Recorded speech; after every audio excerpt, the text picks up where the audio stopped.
నమస్తే, నేను Kavitha. Welcome to a special discussion. దర్శకుడు కొరటాల శివ వివాదంలో చిక్కుకున్నారు. ఆయనపై క్రిమినల్ కేసు నమోదైంది. కోర్టు కూడా కొరటాల శివ క్రిమినల్ కేసు ఎదుర్కోవాల్సిందే అంటూ తీర్పు చెప్పారు. దీనికి ప్రధాన కారణం కొరటాల శివ ఒక నవల ఆధారంగా మహేష్ బాబు హీరోగా శ్రీమంతుడు సినిమా చేయడమే. అయితే కొరటాల శివ మాత్రం ఆ నవలని అందులో ప్రస్తావించలేదు. తన ఒరిజినల్ కథగా చెప్పుకున్నారు. కాపీరైట్ ఇష్యూతో పాటుగా ఒరిజినల్గా స్వాతిలో నవలగా వచ్చినటువంటి చచ్చేంత ప్రేమ అనేటువంటి ఒక నవల ఆధారంగా శ్రీమంతుడు మూవీకి సంబంధించి ఒక స్టోరీ తయారు చేసుకున్నారు కొరటాల శివ. ప్రస్తుతం మనతో పాటుగా ఉన్నారు చచ్చేంత ప్రేమ రైటర్ శరత్ చంద్ర గారు. శరత్ చంద్ర గారు, నమస్కారం అండి. నమస్తే మేడం. సో మీది ఆల్మోస్ట్ ఒక 7-8 ఏళ్లుగా చేస్తున్నటువంటి ఒక ఫైట్ చివరికైతే దానికి సంబంధించి ఒక తీర్పు వచ్చినట్టుంది. మేడం, ఇది 2012లో రాసిన నవలండి. స్వాతి మంత్లీలో ఈ అనిల్ అవార్డు నవల రాసిన పోటీలో ఇది వన్ ఆఫ్ ద నవల్ గా సెలెక్ట్ అయింది. స్వాతి వేమూరి బలరాం గారి నేతృత్వం నడుస్తున్న పత్రిక, అది మీకు తెలిసిందే. అవును. అయితే దీన్ని ఆల్రెడీ ఒక సినిమాగా తీయాలని నేను నా మిత్రుడు వెంకటరావుతో కలిసి సముద్ర ఎవడైతే నాకేంటి ఈ సినిమాలు తీసిన సింహరాశి తీసిన డైరెక్టర్ ని కలిసి మాట్లాడాము, స్క్రిప్ట్ ఇచ్చాము. ఇది నారా రోహిత్ హీరోగా పెట్టి తీయాలి మేము ప్లాన్ చేసామండి. దాదాపు 80% దాని మీద ఒక అవగాహనకు వచ్చాం. ఇది ఎప్పుడండి? 2012లోనేనా నవల వచ్చిన వెంటనేనా? నవల వచ్చిన ఒక 1 year తర్వాత అనుకుంటా మేబీ. ఓకే. మేము సముద్ర గారితో మాట్లాడడం జరిగింది. ఇవన్నీ కూడా మేము చేసాం. చేసిన తర్వాత సడన్ గా మరి ఈ సినిమా వచ్చిన తర్వాత నా మిత్రులు, నవల చదివిన మిత్రులు కొంతమంది దీనిపైన నాకు కాల్ చేసి చెప్పారు. అప్పుడు నేను సినిమా చూడలా, ఈ శ్రీమంతుడు సినిమా చూడలా. ఇదేదో నేను నవల కాపీ చేసినట్టున్నారు, ఒకసారి చూడమంటే నేను సినిమా చూడడం జరిగింది. ఓకే. తర్వాత ఈవెన్ ఈ సినిమాకి సంబంధించి నవలకు సంబంధించి దాదాపు 100% పోలికలు ఉన్నాయి. నీకు అందులో రికార్డెడ్ గా నేను దేవరకొండ పెట్టానండి, సినిమాలో దేవరకోట ఉంది. తర్వాత హీరో హీరోయిన్ ఒకే కాలేజీ, నా నవల్లో అదేను, ఇక్కడ గడిది. నవల్లో కూడా ఒకే ఊరు, ఇక్కడ గడిది. అదేవిధంగా హీరో తండ్రి దేవరకొండ ప్రాంతాన్ని నుంచి వదిలి వెళ్ళిపోవడం, అంటే హీరో తండ్రి జగత్ బాబు మేబీ, అవును, వెళ్ళిపోవడం. సినిమాలో అంతే, నవల్లో కూడా అంతే. అదేవిధంగా తర్వాత హీరో తన తండ్రి గ్రామంలోకి అడుగు పెడతాడు. సినిమాలో కూడా మహేష్ బాబు తన తండ్రి గ్రామంలో అడుగు పెడతాడు. ఎందుకు అడుగు పెడతాడంటే ఈడు ఆ అమ్మాయిని తన ప్రేమ ఎక్స్ప్రెస్ చేసిన తర్వాత వాళ్ళ అమ్మకి చెప్తుంది, పలాని వ్యక్తి నేను వాళ్ళ అబ్బాయి నన్ను లవ్ చేస్తాను అంటున్నాడు, అమ్మ నాతో మంచివాడు, పెళ్లి చేసుకుంటానంటే. అప్పుడు నేను నవల్లో అతను ఒక మినిస్టర్గా పెట్టాను. అప్పుడు ఏమంటారంటే, ఎవరు చచ్చిపోతే మన ఊర్లో దీపావళి చేసుకోవాలనుకుంటున్నాము, వాడి కొడుకు ఎలాంటి పరిస్థితుల్లో నువ్వు వాడిని యాక్సెప్ట్ చేయడం లేదన్న తర్వాత ఇదే అంశం చెప్తుంది హీరోతో. తర్వాత ఊర్లోకి వచ్చి అసలు ఏంటి మా నాన్నకిను ఆ ఊరికి సంబంధం ఏంటి, అక్కడ ఏంటి సమస్యలు ఎన్నింటిగా తెలుసుకోవడం కోసం ఊర్లోకి వస్తాడు. ఊర్లో 20 ఏళ్ళ నుంచి స్కూల్ లేకపోతే దాన్ని పునరుద్ధరణ చేయడం చేస్తాడు. రోడ్లు రవాణా వ్యవస్థ ఉండదు. ఇవన్నీ వాళ్ళ నాన్న పిఎస్ ద్వారా ఇవన్నీ చేస్తాడు. అంటే ఈ ఊరు డెవలప్ చేయడం అనే కాన్సెప్ట్ ని ఇతను దత్తతనే పెట్టి టర్న్ చేశాడు. అవును. ఆ తర్వాత హీరోని దూరంగా పెట్టడం, తర్వాత హీరో వచ్చి అదే ఇంట్లో వాళ్ళ ఇంట్లో ఉండడం, ఇవన్నీ కూడా తర్వాత జరిగిన ప్రక్రియలు. ఆ తర్వాత హీరో తన గ్రామంలో ఇవన్నీ డెవలప్ చేస్తా ఉంటే కూడా ఆ అమ్మాయి కూడా నువ్వు ఎందుకు వచ్చావు, అమ్మాయి వస్తుంది, తను కూడా ఊరికి వస్తుంది. తర్వాత హీరో తండ్రి పలానా తెలిసిన తర్వాత హీరోని దూరంగా పెడుతుంది కదా హీరోయిన్. అవును. తర్వాత ఈ ప్రాజెక్ట్ నేను ఒక కార్పొరేషన్ చైర్మన్ గా చేసిన రోజుల్లో వెలుగొండ ప్రాజెక్టు నిర్వాసితుల్ని చూసిన తర్వాత ఆ నిర్వాసితుల బాధల్ని దృష్టిలో పెట్టుకొని రాసిన నవలండి. ఓకే. ఒక అమ్మాయి అబ్బాయికి ఇక్కడ నేను అంటే నాకు చచ్చేంత ప్రేమ ఎక్కడ అండవు, నవల చదివితే అర్థమవుతుంది. అతనికి ఏంటంటే, అతను ఒక పెద్ద ఆఫీసర్ అయిన తర్వాత ఢిల్లీలో ఒక మాట అంటాడు, సార్ ఆ ప్రజలకి భూమి అంటే చచ్చేంత ప్రేమ అంటాడు. అంతే, అదే టైటిల్ గా తీసుకున్నారు మీరు. అంటే వాళ్ళకి భూమి అంటే చచ్చేంత ప్రేమ, అందుకోసం నేను వాళ్ళకి న్యాయం జరగడం కోసం ఆఫీసర్ అయ్యాను వెలికి చెప్పి నేపథ్యంలో ఉమ్, అతని ఉద్దేశం ఏంటంటే ఈ భూమి పరిహారం కోసం పోరాటం చేస్తుంటారు. సినిమాలో కూడా వాళ్ళ ల్యాండ్స్ లాక్కోవడం మనం లాస్ట్ సీన్ లో చూస్తుంటాం అవును. సినిమాలో కూడా. అంటే ఈ విధంగా ప్రతి ఏరియాని వాళ్ళు వాడారు. అంటే నా నవ్వల్లో ఉండే ప్రతి పాయింట్ వాడారు. ఇది నేను రైటర్ సెషన్ కి పెట్టాను.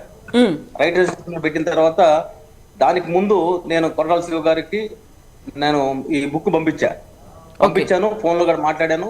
మీ కొరటాల సత్యనారాయణ మీకు కమ్యూనిస్ట్ ఫ్యామిలీ బ్యాక్గ్రౌండ్ ఉంది కాబట్టి మీతో మాట్లాడుతున్నాను ఉమ్, సార్, దీని మీద రెక్టిఫై చేసుకోండి, దీన్ని నేను సినిమా తీయాలనుకున్నాను, ఇట అన్యాయం జరిగిన తర్వాత లేదండి నా నవల వేరు మీది వేరు అన్నాడు. ఆ తర్వాత నేనేం చెప్పానంటే చంద్రశేఖర్ ఆజాద్ అని రైటర్ అసోసియేషన్ జనరల్ సెక్రటరీ అయితే ఆయన ద్వారా నేను పరశులు గోపాలకృష్ణ గారి దృష్టి తీసుకెళ్లాను. పరశులు గోపాలకృష్ణ గారు అట్టయితే బయట నవలైనా సరే మనం పరిశీలనలో తీసుకుందాం, దీన్ని కాపీరైట్ కింద మనం తీసుకొని మన రైటర్ అసోసియేషన్ లో పరిశీలన చేద్దామని చెప్పని ఆయన రైటర్ అసోసియేషన్ పెట్టారు. పెట్టిన తర్వాత ఇది నాదిని 100% రైటర్ అసోసియేషన్ మొత్తం ప్రూవ్ చేశారు. వాళ్ళు ఒక అభిప్రాయానికి వచ్చారు. అభిప్రాయానికి వచ్చిన తర్వాత రాజమౌళి ఫాదరు విజేంద్ర ప్రసాద్ గారు ఆజాద్ గారికి ఫోన్ చేసి శరత్ చంద్ర నీకు మంచి మిత్రుడు కదా, నీ ద్వారా నువ్వు మిత్రుడని తెలిసింది, మరి ఆయన వస్తే రేపు పొద్దున దీని మీద ఏదైనా సాల్వేషన్ చూసుకుందామంటే నన్ను ఆకెళ్ళి గారు నన్ను పిలిచారు. పిలిచిన తర్వాత శరత్ చంద్ర గారు మీరు హైకోర్టుకు పోతే వాళ్ళు సుప్రీంకోర్టుకు పోతారు, మీరు వాళ్ళకి ఎక్కడ ఎగుతారండి, దీన్ని ఎంతో కొంత మీరు సెటిల్ చేసుకోండి అని చెప్పారు. దానికి ముందు నేను ఈ ఇష్యూ పైన అప్పుడు చనిపోలే దాసర్ గారు బతికే ఉన్నారు. దాసర్ గారి దగ్గరికి నా ఈ నవల పోలికలు మొత్తం పంపించారు. పంపించిన తర్వాత ఇట్లా అన్నారు, సార్ మరి ఏంటి నేను ఏం చేయాలి, ఇప్పుడు నన్ను సినిమాగా నేను తీసుకోవాలి, నేనేం మూవ్ అయ్యాను, నా ఫ్రెండ్ కూడా అగ్రిమెంట్ కూడా ఇస్తున్నాను, మరి ఇట్టంటే ఎలా తీస్తావు, సినిమా ఆల్రెడీ వాళ్ళు నవల కూడా చదివాడు, నవల పోలి 2 చదివిన తర్వాత వాళ్ళు మొత్తం పీల్ చేసిన తర్వాత పిప్పితో నువ్వేం చేయగలవు, కాబట్టి అది కరెక్ట్ కాదని తర్వాత అప్పుడు ఆయన రైటర్ అసోసియేషన్ లో నాదని ప్రూవ్ అయిన తర్వాత ఉమ్మడి అనురాధ గారు ఇప్పుడు ఆమె రైటర్ అసోసియేషన్ జనరల్ సెక్రటరీ ఉన్నారు. ఆమెతో కూడా మాట్లాడడం జరిగింది. బయట నాకు వాళ్ళ హస్బెండ్ కూడా లోపల జరిగిన అంశాలు రైటర్ అసోసియేషన్ అంశాలు కూడా చెప్పడం జరిగింది. చెప్పిన తర్వాత నేను ఏం చేశారంటే దీన్ని సాల్వేషన్ చేసుకోవడం కోసం నేను తమ్మారెడ్డి భారద్వాజ్ గారి దగ్గరికి వెళ్ళాను. ఆయన దగ్గరికి వెళ్ళడానికి పిఓడబ్ల్యూ సంధ్య గారు అదేవిధంగా విమలక్క గారు సహకరించారు. వెళ్ళి నేను ఒక అమైకబుల్ సొల్యూషన్ కోసమే ప్రయత్నం చేశాను. నేను చేసిన తర్వాత ఈ అమైకబుల్ సొల్యూషన్ లో భాగంగానే నేను మాట్లాడిన తర్వాత అప్పుడు శివ గారితో మాట్లాడితే శివ ఏమన్నాడంటే ఈ కాపీ జరగలేదు, ఆయన ప్రెస్లో ఒప్పుకోమని చెప్పండి, నేను సెటిల్ చేసుకుంటాను వ్యవహారం. అంటే నాకు ఆయన చెప్పాడు ఎంత కొంత డబ్బులు ఇచ్చి దీన్ని సెటిల్ చేసుకోవాలని అనుకుంటున్నారు అంటే, సార్ అది కరెక్ట్ కాదన్నాను. ఎందుకంటే తప్పు దాసర్ గారు కూడా ఏమన్నారంటే ఇది నువ్వని ప్రూవ్ అయితే నువ్వు ₹1,00,00,000 అడిగి ఇవ్వాల్సిందే అని చెప్పి ఆయన కూడా స్పష్టంగా చెప్పారు. నేనేం కోరానంటే డబ్బు కంటే కూడా ఇది తప్పు జరిగింది, ఈ తప్పు జరిగిన దానికి ఆయన సారీ చెప్పాలి, కావాలని ఇంకో స్క్రిప్ట్ తీసుకోమనంటే నాకు అభ్యంతరం లేదు అని నేను ఆకెళ్ళ గారితో చెప్పాను. అదే మాట దాసర్ గారితో కూడా చెప్పారు. అంటే ఇంకో తెలుసుకోండి, హిందీలో నేమేయండి, తెలుగులో సాధ్యం కాకపోయినా అప్పుడు హృతిక్ రోషన్ తో సినిమా తీయాలని వాళ్ళు ప్లాన్ చేశారు.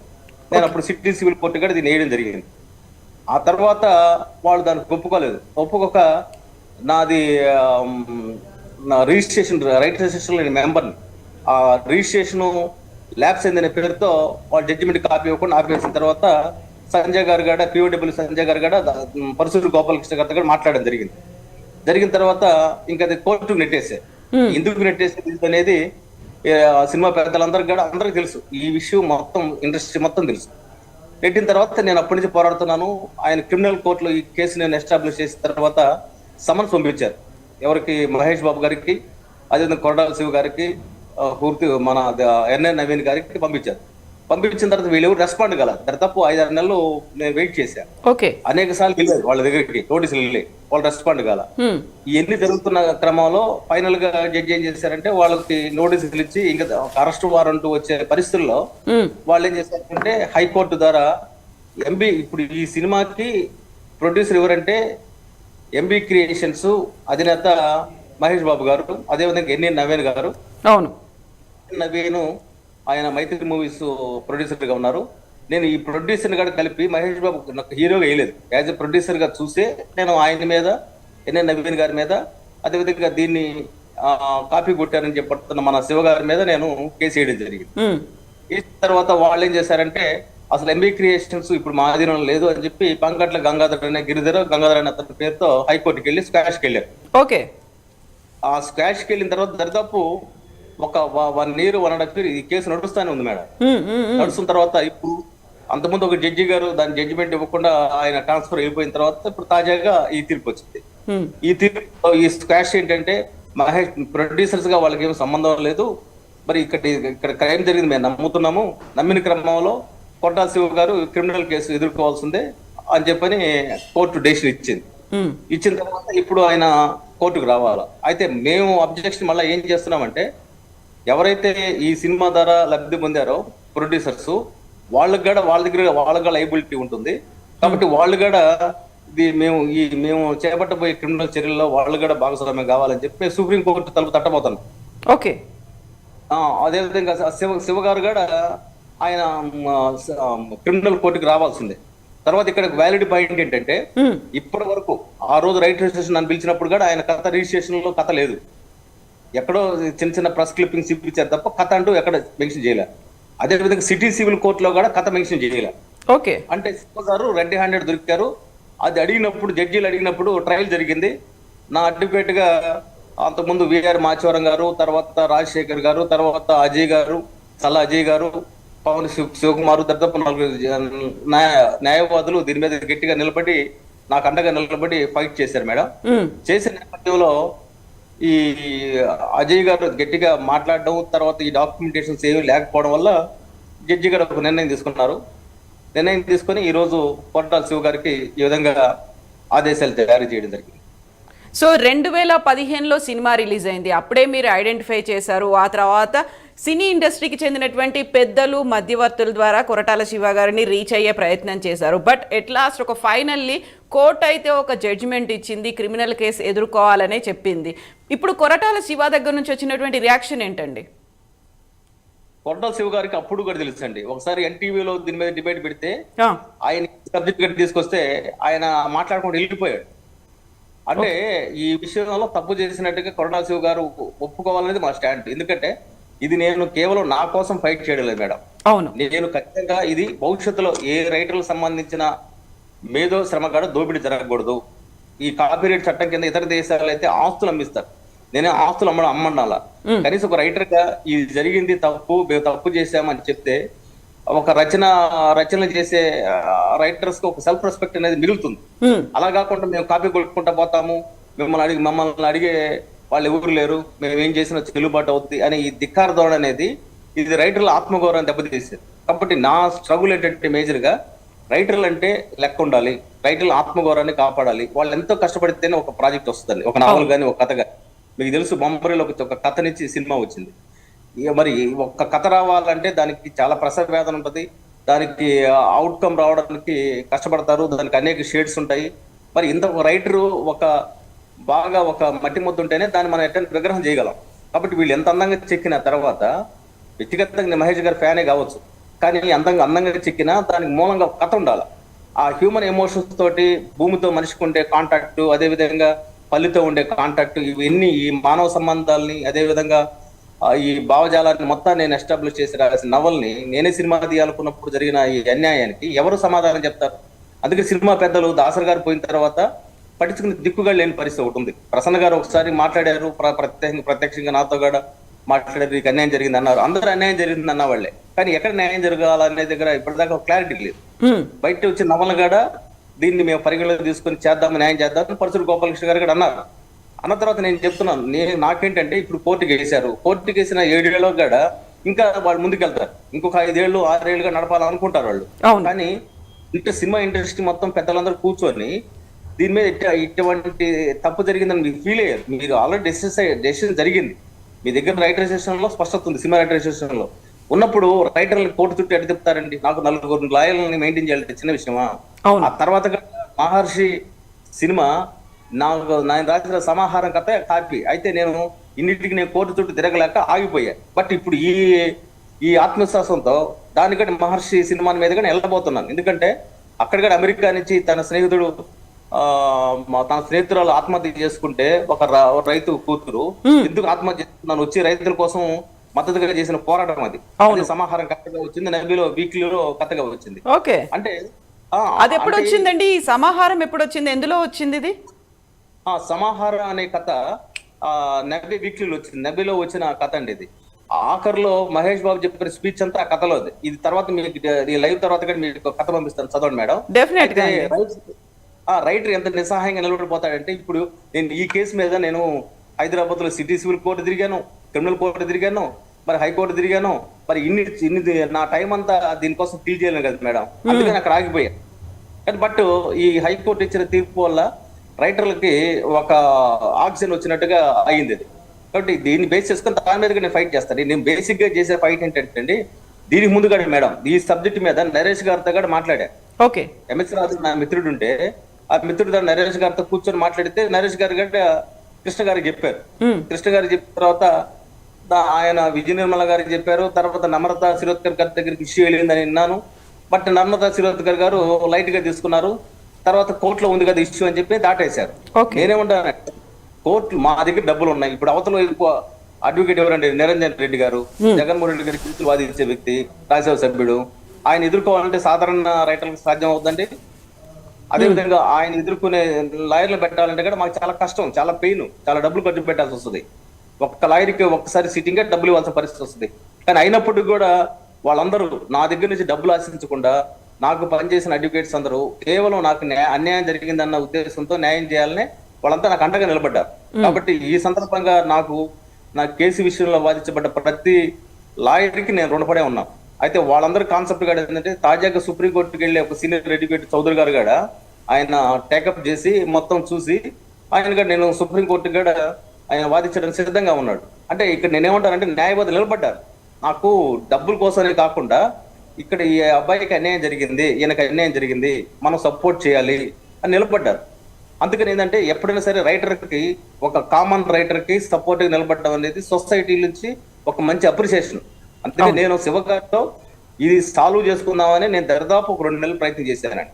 కానీ ఆయన దిగి రాలా. ఇప్పటికీ దిగొస్తారు నమ్మకం నాకైతే కలగడం లేదు. కాబట్టి అయితే నా ఉద్దేశం ఏంటంటే, వాళ్ళు దిగొస్తే చర్చించడానికి నేను సిద్ధం, దిగి రాకపోతే ఫర్దర్ గా మూవ్ కావడానికి నేను సిద్ధంగా ఉన్నా. దీన్ని ఎక్కడ దాకా పోతాను, వాళ్ళు సుప్రీంకోర్టుకు పోతే నేను కూడా పోవడానికి సిద్ధంగా ఉన్నాను. ఇంకా దీనికి సంబంధించి ఇంకెలా మూవ్ కావాలో మా న్యాయవాదుల టీం ఉంది, ఆ టీం నుంచి నేను సలహాలు సూచనలు తీసుకొని నేను ఫర్దర్ గా ముందుకెళ్తాను, డౌట్ లేదు. శరత్ చంద్ర గారు, ఇప్పుడు కోర్టు తీర్పు వచ్చిన తర్వాత కనీసం కోర్టుకి రిప్లై ఇవ్వలేదు, కోర్టుకి అటెండ్ అవ్వలేదు, ఎట్ ద సేమ్ టైం మీకు కూడా టచ్ లోకి రాలేదా కొరటాల శివ ఇప్పటిదాకా? వాళ్ళు ఏం చేస్తారంటే సుప్రీంకోర్టు ఇప్పుడు ఇక్కడ హైకోర్టు స్టాష్ రిజెక్ట్ చేసిందండి. వీళ్ళు ఎడకపోతారు, మళ్ళీ సుప్రీంకోర్టుకు పోతారు. ఎక్కడ పోయినా ఇక్కడ హైకోర్టు ఇచ్చిన దాన్ని వాళ్ళు ఏం కాదలేరు, మీరు ఫేస్ ఇట్ అంటారు. మళ్ళీ ఎక్కడ పోవాలి, ఖచ్చితంగా క్రిమినల్ కోర్టుకి రావాల్సిందే. హైదరాబాద్ లోని నాంపల్లిలోని క్రిమినల్ కోర్టుకి కొరటాల శివ మెట్లు ఎక్కాల్సి ఉంటాయి. ఇప్పుడు కొరటాల శివ కాదు, మహేష్ బాబుని కూడా మెట్లు ఎక్కిస్తాము, అందులో డౌట్ లేదు. యాజ్ ఎ ప్రొడ్యూసర్ గా ఎన్ఏ నవీన్ గారు ఆయన కూడా మెట్లు ఎక్కిస్తాము. ఇంకా చెప్పాలంటే భవిష్యత్తులో వాళ్ళు లాగితే నేను ఇంకొక ఇతర కేసులు కూడా ఎస్టాబ్లిష్ చేస్తాం. ఏం ఆగే ప్రసక్తే లేదు అనుకుంటే వాళ్ళు క్షమాపణ చెప్పి, ఒక రైటర్ గా నాకు క్షమాపణ చెప్పి మా సినిమా పెద్దలందరూ సమక్షంలో ఈ సమస్య సాల్వ్ చేస్తే, ఇప్పుడు మోహన్ బాబు అబ్బాయి ఉన్నాడు, మన సినిమా రైటర్, సినిమా సంబంధించిన మా అధ్యక్షుడు మురళీమోహన్ గారు ఉన్నారు, అలాగే ఇంకా సినిమా పెద్దలు ఉన్నారు. వాళ్ళ సమక్షంలో కూర్చొని నాకు ₹1 వద్దండి, మీ లైవ్ లో నేను కమిట్ అవుతున్నాను మేడం, నాకు ₹1 ఇవ్వకపోయినా పర్లేదు, కొరటాల శివ తప్పు చేశాను, ఇంకోసారి తప్పు జరగకుండా చూసుకుంటానంటే నేను క్షమించేస్తాను. నాకు I don't want single pie from him. నాకు ఆయన దగ్గర ₹1 కూడా అవసరం లేదు. నేను న్యాయం కోసం పోరాడుతున్నాను. పోరాడే క్రమంలో సినిమా పెద్దలు ఏదైనా నిర్ణయిస్తే, పరశులు గోపాలకృష్ణ గారు ఆయన తండ్రి లాంటి వాడు నాకు. ఎందుకంటే పరశులు గోపాలకృష్ణ గారు నిలబడకపోతే నా ఇష్యూ రైట్ ఇష్యూస్ లో ప్రూవ్ అయ్యేది కాదు. కాబట్టి ఆయనకు తప్పన ఉంది. నాకు తండ్రి లాంటి పరశులు గోపాలకృష్ణ గారు ఈ మాట, శరత్ చంద్ర గారు ఆయన చేసిన తప్పేను, మేము చెప్పిస్తాము, ఆయన మీడియా ముఖంగా ఆయన చేత సారీ చెప్పించండి, నేను చూడడం డబ్బు కాదు, నాకు అవసరం లేదు, డబ్బుల కోసం ఎంపలాడాల్సిన అవసరం లేదు, నేను విత్డ్రా అవుతా కేసు, నాకు అభ్యంతరంలా. కానీ నేను తప్పు చేయలేదు, నాకు న్యాయస్థానాలు ఉన్నాయి, న్యాయస్థానాలను అడ్డం పెట్టుకొని నేను రైటర్లు ఏమైనా చేస్తాను, లేకపోతే ఎంతకాలమైనా గడుపుతానంటే నేను దాన్ని ఎదుర్కోవడం సిద్ధంగా ఉన్నా. ఎక్కడ దాకైనా పోతా. వాళ్ళు సుప్రీంకోర్టుకి పోతే నేను పోతాను, అదే సమయంలో మా హ్యూమన్ రైట్స్ కమిషన్ పోతే హ్యూమన్ రైట్స్ గా పోతాను, ఇంకా అవసరమైతే సిబిఐ కూడా ఈ కేసు ఇవ్వమని కూడా చెప్తా. ఎందుకంటే నన్ను దరిదాపు హ్యూమిలేషన్ చేశారు. అవును. అట్రాసిటీ కేసు ఫైల్ అవుతుంది దీని మీద. ఎందుకంటే ఒక రైటర్ ని ఇన్ని సంవత్సరాల పాటు హ్యూమిలేట్ చేయడం అంటే ఇది మామూలు విషయం కాదు. రైటర్ అసోసియేషన్ కూడా వాళ్ళు కూడా పెద్దలు కూడా కూర్చొని ఉమర్ ధనరాజా గారు ఉన్నారు, చక్కటి సినిమాలు రాశారు. ఆమె ఏమాయ చేసింది, ఆమె మాటలు రాసింది, మంచి మేధస్సు ఉంది, వాళ్ళ హస్బెండ్ కూడా చాలా మంచి వ్యక్తి. ఇప్పుడు నేనేమంటానంటే మీరు కూర్చొని నాకు సాల్వ్ చేయండి, లేదా నేను చనిపోయిన ఈ కేసు నా వారసులో నా భార్యో ఇంకా నా సంబంధించిన వాళ్ళు ఎవరైనా సరే దీన్ని టేకప్ చేస్తారు, అంతే తప్ప ఈ ఇష్యూని వదిలే ప్రసక్తి లేదని కూడా కవిత గారు నేను తెలియజేస్తాను. సో శరత్ చంద్ర గారు, ఇప్పుడు మీరు మహర్షి సినిమాను కూడా మీరు రాసినటువంటి నవల ఆధారంగా అన్నారు, దాన్ని కూడా సమాహారాన్ని కూడా మీరు సినిమాగా తీయాలనుకున్నారా అప్పుడు? లేదండి, సమాహారం సినిమాగా తీయాలనుకోలేదు, కానీ బట్ ఆ కథ మహర్షి సినిమా కాపీ జరిగింది అనే దగ్గర నాకు స్పష్టంగా ఆ కథ ఎవరు చదివినా మీకు నేను ఇది లైవ్ తర్వాత పంపిస్తాను. నేను పంపిస్తాను మీ కథ చదవండి. ఇందులో సమాహారం నేను ఇటీవల ఆ పేరుతో కథా సంకలనంగా తీసుకొచ్చాను మేడం. ఈ సమాహారం కథ మహర్షి సినిమాగా ఏర్పడింది. రైతు ఆత్మహత్య ఫోటో కనబడుతుంది కదా, అవును. వాడు ఈ అమ్మాయి తన మా ఫ్రెండ్ బాల్య స్నేహితురాలు చనిపోతే ఎలా చనిపోయింది అనేది తెలుసుకోవడం కోసం అతను అమెరికా నుంచి వస్తాడు. ఇక్కడ నరేష్ అదేవిధంగా రైతుల కోసం ఆయన పోరాటం చేస్తాడు. నా నవల్లో కూడా అదే పోరాటం జరుగుతుంది. లాస్ట్ లో రైతు అనేవాడికి ఏ విధంగా సాయం చేయాలి, ఈ రోజు రైతు బంధు పథకానికి కూడా ఈ సమాహారం కథే స్ఫూర్తి అండి.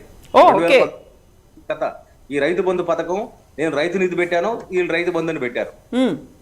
అంటే నేను రైతుల ఆత్మహత్య ఎట్లా నివారించాలనేది నేను స్పష్టంగా రైతులు ఆత్మహత్య చేసుకుంటున్న రోజుల్లో నేను రీసెర్చ్ చేసి రాసిన కథ అది. ఎస్, నేనేమంటానంటే రైతు అనేవాడు మనకు అన్నం పెట్టే దేవుడు, ఈజ్ అ వాకింగ్ గాడ్, నడుస్తున్న దేవుడు అని నేను ఫీల్ అవుతున్నాను. అదే సమయంలో ఒక ఉద్యోగికి టీఏ డిఏలు ఎన్ని ఉంటాయి, కానీ రైతుకి ఎవరిస్తున్నారు డిఏలు? వాడు కరువు పచ్చం ఎవరిస్తున్నారు? ఆ విధంగా నేల వెళ్ళిపోతా ఉన్నాడు. ఆ అమ్మాయి చనిపోతూ వాళ్ళ నాన్న చనిపోవడం కారణం చెప్పింది. అదే విధంగా రైతు ఏ విధంగా నష్టపోతున్నాడు అనేది స్పష్టంగా ఉంది. ఇవన్నీ కూడా మహర్షి సినిమాలో చర్చించాడు మహేష్ బాబు గారు. నేనేమంటానంటే ఒక రైటరు మేధోస్తరమని మీరు ఒక సెల్యుల్ ఐడి మీద తీసుకొస్తే వెల్ అండ్ గుడ్, మంచిదే, మేము సంతోషిస్తాం. కానీ ఆ రైటర్కి చెప్పండి మేము మూలం ఇక్కడి నుంచి తీసుకుంటున్నాము అని చెప్పండి. చెబితే వాళ్ళు ఏం చేస్తారంటే ఒక రైటర్ హ్యాపీగా ఫీల్ అవుతాడు. చెప్తున్నాను మేడం, నాకు 15 లక్షల దాకా ఆఫర్ ఇచ్చే బదులు నేను ఈ నవల తీసుకుంటున్నాను, మీ నవల నేను సెల్యులాయిడ్ ఎక్కిస్తానంటే నేను ₹1,00,000 ఇచ్చినా సంతోషపడేవాడు. రైటర్లు చాలా సంతోషాలు ఉంటారు. కానీ ఈ రోజు ఈ జరిగిన అన్యాయాన్ని మీరు ఐ డ్రీమ్స్ లాంటి ఒక పెద్ద మీడియా సంస్థ ద్వారా నేను ప్రజల ముందు తీసుకొస్తుంది దేనికంటే ఖచ్చితంగా న్యాయం జరగడం కోసం. ఒక రైటర్కి ఎట్లా అన్యాయం జరిగితే ఎలా నిలబడాలని దగ్గర మీరంతా ఒక మీడియా సంస్థలు కావచ్చు, సినిమా పెద్దలు కావచ్చు, ఇప్పటికైనా మీరు ముందుకు వచ్చి దీన్ని సాల్వ్ చేస్తే నేను సిద్ధమే. కానీ అహంభావంతో కొరటాల శివ విర్రవీగితే మాత్రం కొరటాల శివ మరి ఆయన అహంభావాన్ని ఈరోజు కోర్టులు హైకోర్టు ద్వారా ఒక ముట్టికాయ పడింది కదా, రేపు సుప్రీంకోర్టు కూడా ముట్టికాయ పడుతుంది. ఆయన అంటాడు కదా మహేష్ బాబు గారి సినిమాలో, ఒక్కసారి నేను డిసైడ్ అయితే నా మాట నేనే, మేము కూడా అంతే. ఆయన కేవలం రియల్ హీరో అయితే మేము రియల్ హీరోగా మేము కూడా ఫీల్ అవుతాం. ఎందుకంటే మేము ఒకసారి డిసైడ్ అయ్యాం, ఒక రైటర్గా ఇక్కడ అన్యాయం జరిగితే గమ్ముగుండే ప్రసక్తి అనేది మేము డిసైడ్ అయ్యాం. డిసైడ్ అయిన తర్వాత ఆ మేరకు ఫైట్ చేస్తాం. ఆ ఫైట్ న్యాయ పోరాటం అనేది అది నిరంతర ప్రక్రియ, చేస్తాం, అందులో సందేహం లేదు మేడం. కాబట్టి ఇప్పటికైనా సరే నమ్రతా శిరోద్కర్ గారి మహేష్ బాబు కానీ వాళ్ళు కూర్చొని మాట్లాడుకొని మీరు ఈ సమస్య సాల్వ్ చేయండి. అదే సమయం ఎన్టీఆర్ సినిమా తీశాడు. ఆయన ఎన్టీఆర్కి తెలుసు, కృష్ణ గారికి తెలుసు, గతంలో నరేష్ గారికి తెలుసు, ఇష్యూ సినిమా పెద్దలందరికీ తెలుసు. మీరందరూ ఏం చేస్తున్నారు అంటే మీరు సినిమాల్లో మాత్రం న్యాయం కోసం పోరాటం చేస్తారు. అది బిజినెస్ మ్యాన్ కావచ్చు, లేదా ఇంకొకటి కావచ్చు, లేదా ఇంకొకటి సినిమా కావచ్చు. మీరు హీరో వేషం వేసి ప్రజలు గుడ్డి చప్పుడు ప్రద్దనిచ్చడానికి మీరు పనిచేస్తూ మాట్లాడుతున్నప్పుడు మరి సినిమాలో వచ్చే పలికే వేదాలన్నీ కూడా నిజ జీవితాలు ఏమైనాయి? నిజ జీవితంలో నేను తప్పు జరిగింది ఎప్పటి నుంచి 7 ఏళ్ళ నుంచి 100 ఇంటర్వ్యూలు ఇస్తున్నాము, చెప్తున్నాము, ఘోషిస్తున్నాం కదా. మీరు ఎందుకు కొట్టాల్సి పిలిచి మాట్లాడలేకపోతున్నాడు మహేష్ బాబు గారు? అంటే అంత అమాయకత్వమా, లేకపోతే అది చేతకంతనమా? దీన్ని ఎట్ట అర్థం చేసుకోవాలి? అందుకని సమాజం కూడా ఆలోచించాలి. రైటర్లకు సంబంధించిన మేధో శ్రమ మాత్రమే కాదు, వాళ్ళ సెల్ఫ్ రెస్పెక్ట్ కూడా ఇది దెబ్బతీయడం కిందనే నేను భావిస్తున్నాను కవిత గారు. సో ఇప్పుడు సినీ ఇండస్ట్రీలోంచి పెద్దలు ఎవరైనా స్పందించారండి? గతంలో దాసరి నారాయణరావు గారు పిలిచారు, మాట్లాడారు, దీనికి సంబంధించి ఏం చేయాలి అనేది ఒక చర్చ అనేది జరిగినప్పుడు, ఇప్పుడు హైకోర్టు వచ్చినటువంటి తీర్పు నేపథ్యంలో అలా ఇండస్ట్రీ పెద్దలు ఎవరైనా మధ్యవర్తులుగా ఏమన్నా ఉన్నారా? దీనికి అసలు ఇప్పటిదాకా స్పందన ఏం లేదా? ఎవ్వరు మాట్లాడరండి. వాళ్ళు మాట్లాడితే మహేష్ బాబుతో మేము సినిమాలు తీయడానికి ఒప్పుకోవడం, దిల్ రాజు తెలియదండి విషయం. లేకపోతే మోహన్ బాబు గారు తెలియదా, వాళ్ళ అబ్బాయి తెలీదా, రైట్ రిజిస్ట్రేషన్ తెలీదా, అందరికి తెలుసు. కానీ మాట్లాడడానికి ఎక్కడో చిన్న బెరుకో రిజిస్ట్రేషన్ అదేమంటారంటే కోర్టులో ఉంది కదా, కోర్టులో చూసుకుంటారు, కోర్టులో సాల్వ్ అవుతుంది, ఇది కోర్టులో ఉన్న ఇష్యూ అని చెప్పని. ఇప్పుడు ఆయన అడగండి మీరు కొట్టాల శివ గారిని, కోర్టులో ఉన్నప్పుడు మాట్లాడకూడదంటారు. అంటే కోర్టులో దశాబ్దాల తరబడి కృంగిపోవాలన్నా ఆ మధ్య సీన్ అనే కుర్రాడిని, ఈ కోడికత్తి సీన్ అనే కుర్రాడిని తీసుకెళ్లి జైల్లో పెట్టారు. వాడికి నిజంగా శిక్ష పడ్డా 2 ఏళ్ళు 3 ఏళ్ళు పడతాయి, కానీ 5 ఏళ్ళ నుంచి వాడు జైల్లో ఉన్నాడు. వాడికి మాకు తేడా ఏంటండి? మమ్మల్ని కూడా దరిదాపు హ్యూమిలేట్ చేయడమే కదా ఇది. అంటే ఈ విధంగా న్యాయం జరగాల్సిన దగ్గర, న్యాయం చేయాల్సిన దగ్గర సైలెంట్ గా ఉండిపోతే ఇక్కడి నుంచి తిరుగుబాటు వస్తుంది. కాబట్టి ఈ రోజు శరత్ చంద్ర తిరుగుబాటు వ్యక్తిగతమైన తిరుగుబాటు మాత్రమే ఇది, సమాజానికి సంబంధించిన తిరుగుబాటు ఇది. సమాజాన్ని ప్రశ్నించడం అనేది అవసరం. ఎందుకు? అన్యాయం జరిగిన ప్రతి స్వరం అది తన స్వరం పెగిలించాల. అన్యాయాన్ని నిలదీసి ప్రశ్నిస్తేనే ఇంకొకరు తప్పు చేయకుంటారు. పవన్ కళ్యాణ్ గారికి తెలియదా ఈ విషయం? మాట్లాడాలి, ఆయన గారు స్పందించాలా. చిరంజీవి గారు తెలీదా? ఏం చేస్తుంటారండి? మీ పెద్దరికం ఎలా నిలబడుతుంది చెప్పండి? ఒక రైటర్కి అన్యాయం చేసి ఇప్పుడు మీరేమో మీ దగ్గర రైట్ రిజిస్ట్రేషన్ కాలేదని పేరు నెట్టేశారు. రైట్ రిజిస్ట్రేషన్ కాపీ బయట నుంచి నవ్వలేదు. మరి స్వాతంత్రం వచ్చిన ఒక పెద్ద నవల్ని మీరు కాపీ చేసి గతంలో మేము అప్పుడు న్యాయం చేసి ఇప్పుడు న్యాయం చేసామంటే ఇప్పుడు న్యాయం చేస్తారు. కాదు నేను తప్పు చేయలేదు అని చెప్పమనండి, ప్రూవ్ చేసుకోమనండి కోర్టు దగ్గర. పోనీ రైట్ రిజిస్టర్ లో ఆల్రెడీ ఉంది కదా డాక్యుమెంటేషన్, బయట పెట్టమనండి. కాబట్టి ఇది ఏంటంటే మనిషి సంబంధించిన మేధోపరమైన ఈ దోపిడీ చేయడం వల్ల ఏమవుతుందంటే రాబోయే రోజుల్లో ఎవరికి సెక్యూరిటీ ఉండదండి. సెక్యూరిటీ లేని పరిస్థితిలోకి వెళ్తాం. ఈ రోజు ఓటీటీ ప్లాట్ఫామ్స్ వచ్చాయి.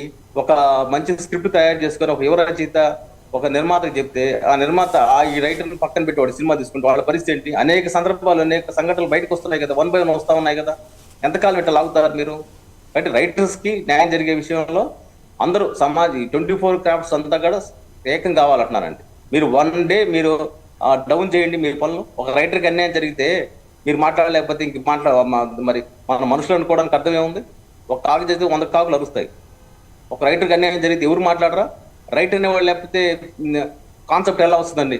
ఈరోజు టీవీ చూస్తే దానికి సంబంధించిన కంటెంట్ ఇచ్చేది రైటరే, అదే సినిమాలకు ఇచ్చేది కంటెంట్ రైటరే, ఆఖరి సాంగ్స్ ఇచ్చేది కంటెంట్ రైటరే. మరి ఆ రైటర్కి మాత్రం రెస్పెక్ట్ లేదు, ఆ రైటర్ని మాత్రం పట్టించుకోరు, ఆ రైటర్ని మాత్రం ఏదో చేతగా దద్దమ్మలా చూస్తున్నారు. ఎందుకు జరుగుతుంది వ్యవస్థ ఇలా? దాని మీద ప్రశ్నించే వాళ్ళు ఉండాలి కదా. ఒక రైటర్ అనేవాళ్ళు లేకపోతే మనం ఇళ్లలో కూర్చొని సీరియల్ చూస్తుంటాము, రాసేది రైటర్లే కదా, సినిమా చూస్తుంటాం రైటర్లే కదా, లేకపోతే ఇంకొక సాహిత్య ప్రక్రియ ఉంటుంది రైటర్లే కదా. కాబట్టి రైటర్ అనేవాడు బ్రహ్మ, సృష్టికి ప్రతిసృష్టి.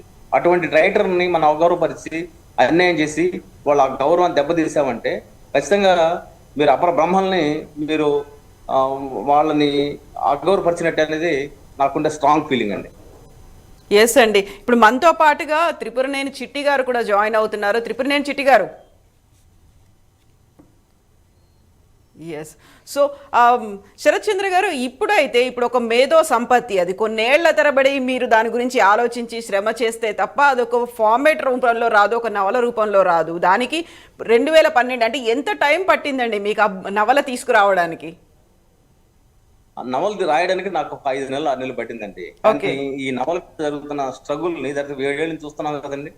ఈ ఎన్ని దశల్లో ఆ తర్వాత మధ్యలో పెట్టిన ఒక అడ్వకేట్ ని మ్యానిపులేట్ చేయాలని చూస్తారు. ఇంకా అది చెప్పడానికి భాష ఉండదు. ఎందుకంటే మనం ఆ న్యాయ వ్యవస్థల గురించి వీటి గురించి బయట కామెంట్ చేయం కాబట్టి 7 ఏళ్ళు ఎందుకు పడుతుందండి మీ చేతుల్లో?